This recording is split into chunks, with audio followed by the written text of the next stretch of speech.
Hi, this is Rakesh and you're watching Real Technology. In this video, we will show you how to fix Microsoft Edge is using high memory in Windows 10 or 11. So for that, open Microsoft Edge in your laptop or desktop.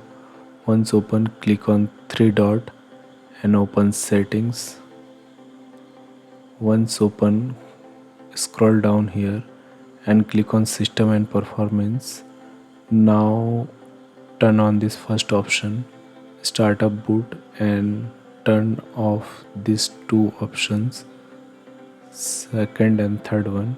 Okay, now nothing required.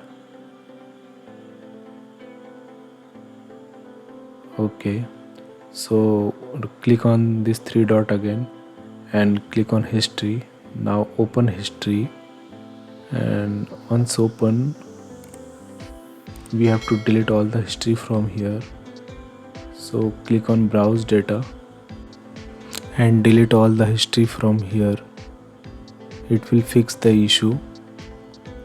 And restart the laptop, you will observe the difference. So thanks for watching, see you in the next video.